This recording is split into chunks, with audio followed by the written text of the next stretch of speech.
Good morning and welcome back to another daily market outlook video where I'm going to discuss with you all the major dollar pairs and gold.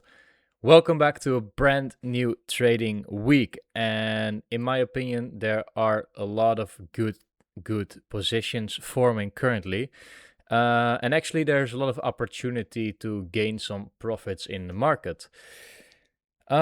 If we start off with the DXY, then first thing I'm seeing and still targeting is that 102 level over here, or around the 102. I still want to see DXY trade towards there, and potentially after we've swiped that high, we can get a turnaround and see some bearish price action to have a pullback in towards some discount prices and some demand zones that are still open on the daily time frame.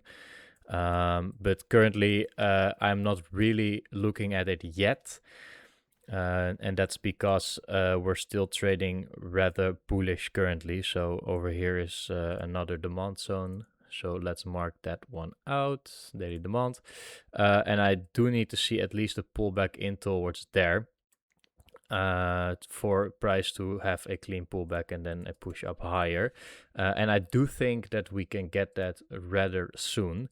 If we look at the 4-hour time frame, then what we see there is that we did not really react on anything significantly. There was however over here a liquidity point situated, and if I'm correct, yes, we did take out that liquidity, and now we're seeing a little bit of a pullback.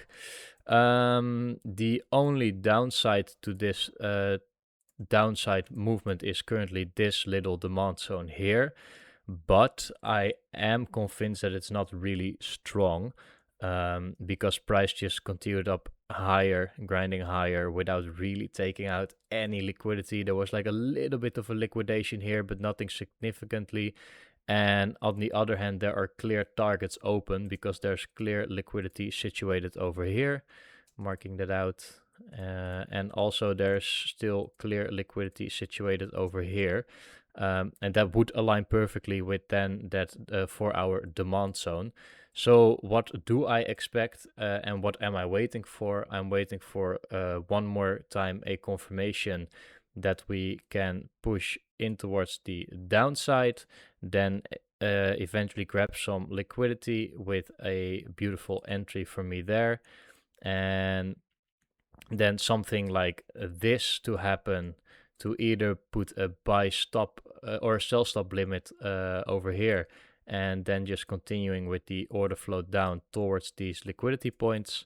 Or what's going to happen is that we break down here now, then I look for the retracement, and then I enter the position somewhere over here, trading it down lower as well. So for me, the immediate order flow on the 4-hour is bearish since we broke the 4-hour fractal over here.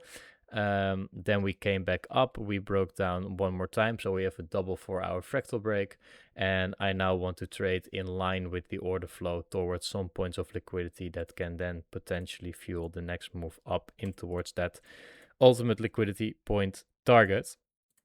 If we then go to EURUSD, what's going to happen there, in my opinion, is that we are now going to see our retracement in towards this 4-hour supply zone over here, and there are some liquidity points situated over here. Already marked that one out.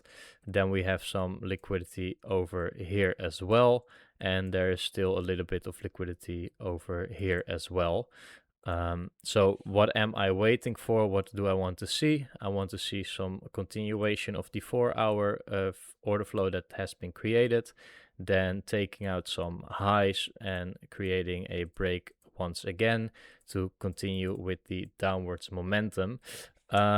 On EURUSD, for me, that's going to mean that I'm going to wait for a pullback and then look for the next short opportunity. If we then look at premium versus discount as well, then you can see that this liquidity is perfectly aligned with the 0.5, so would be in premium prices. So let's see if we can react on this liquidity already, or that we want to go for the most upper point of liquidity. This would be the perfect trade in my opinion, together with the 3-monthly open situated there as well. Continuing on with GU. GU, last week I tried to take a short from, let's see, this breakdown here. We broke down and I thought this liquidity was already enough, but we swiped it one more time, then started to break down. But as of this morning, we're continuing up higher once again. On GU, it's kind of the same. There is still liquidity situated above this high over here. And in my opinion, still above this high over here, because the price action that was formed here was for me not enough to say that we created a nice high to trade off in towards the downside. So I do expect a little bit more of a upwards push somewhere around here, or even taking out this. This would be even more perfect. Then a change of character once again, and some continuation shorts in towards the downside, together with then DXY trading up towards that liquidity point we marked out earlier. On NZDUSD, currently there is not a lot to do in my opinion. We are trading bearish. We had like a falling knife over here, just really trading down hard lower. And I need some kind of a retracement towards these levels, at least taking out some liquidity, then somewhere change of character, and then continuation downwards.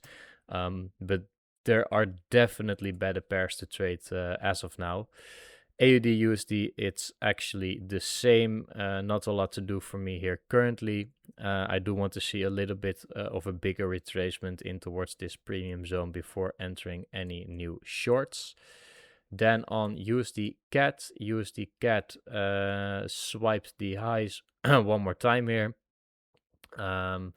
Yeah, I do still think we can trade up higher on USDCAD as well, but some liquidity needs to be taken. So a little bit of a retracement down lower, then a change of character, and then some continuation in towards the upside. But for now, the most immediate structure is going to be down. But then I prefer other pairs to trade in towards the downside. Eventually, what I do expect is that if we can break this liquidity high over here, and then together with the fact that the DXY is also breaking its liquidity high, we can see a little bit of a bigger retracement in towards the downside, and we can potentially look for some shorts there, some higher conviction shorts. Then on USDJPY, we really started to slow down now here at the top. And I do still think that something like this is going to be a rather good trade to enter and to take in order to bet on that JPY intervention action happening. I do still think that if we like swipe the high over here as I've marked out, then we swipe the previous high that was over here before some intervention happened. And yeah, I think there's a lot of liquidity situated above here. We didn't swipe the high yet because the alarm didn't went off yet. So a push in towards the highs, then a lot of liquidity situated here, and then potentially a big move in towards the downside is what I'm anticipating on. Then we have USDCHF, and actually this is one of the more beautiful pairs to short currently, if you ask me. We have grabbed some liquidity above here. Afterwards, we've seen a break in towards the downside, a little bit of a retracement, another break in towards the downside, and there is a clear point of liquidity situated over here. Together with that potential DXY downwards movement, there is a beautiful trade to be taken. I don't want to take it as risky as I've just drawn here on the charts. What I do want to see is a break in towards the downside, a little bit of a pullback, and then I want to short it towards at least this point of liquidity here. And I do think there is potential for this trade to play out perfectly, but need some more confirmation really, I acknowledge the fact that I was really looking for a trade this morning, and then I said to myself like, hey, this isn't correct, this isn't good behavior. You're waiting until the setup forms, and then you take it, and you're not going to try and force anything on lower time frames, or some like trade something that isn't there, because if I take the position with a sell stop over here, price just swipes this liquidity like this, and then pushes up higher to take out this point and then goes, then I'm completely fucked again. And then yes, the movement was correct, and once again I fucked up my entry. So I'd rather be a little bit more safe and have a higher conviction trade there. Then there is one more mention that I am currently looking at, and that is AUDJPY. With that intervention, it's a little bit scary. But what do I want to see? I want to see a little bit more of a retracement in towards this premium zone, trading in towards this supply zone, and somewhere over here, I am waiting for a change of character once again. So something like this, and then a change of character like this, and a continuation down. But of course, with that JPY intervention incoming, it's going to be rather difficult to enter a good position. If we look at gold, then gold I do expect a little bit higher from here, taking out this liquidity, entering the 4-hour order flow that is situated over here, and then a break in towards the downside for some more continuation down. Silver, it's the same. I want to see a retracement in towards this 4-hour supply zone, and then a confirmation that we can trade down lower. And for copper, it's also the same game plan. We have some equal lows situated over here. So somewhere around here, I do expect a change of character and a continuation down lower. But on gold, it's the most clear as of now. I'm looking at the fact that this is some order flow that got created here. I do expect that to hold. We tapped in towards the demand zone, and now we can continue up a little bit higher towards that liquidity over there. Thanks for watching once again. If you like the video, give a like on the video. Consider subscribing to the channel if you want to see more. I'm here Monday to Friday with new market outlooks. Hope to see you in the next one. Have an amazing trading day. Bye.